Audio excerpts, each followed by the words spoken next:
Evening टाइममा आइरहेको छु म हो।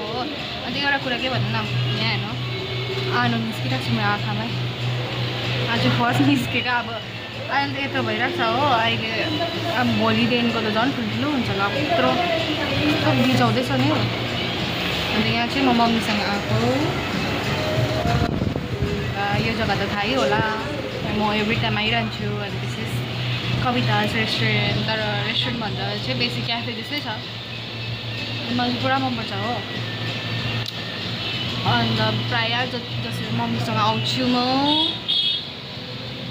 आनोले पनि रोक्नु सक्दैन यहाँ आउनु चाहिँ। माताश्री त बिजी। यहाँ चाहिँ मलाई खाना पनि बेस्ट लाग्छ। अन्तखेरि एम्बियन्स पनि दामी छ, मलाई चाहिँ मनपर्छ पुरै। यहाँ चाहिँ मलाई बानी भयो होला, फर्स्ट टाइमको यहीँ आएको म होइन।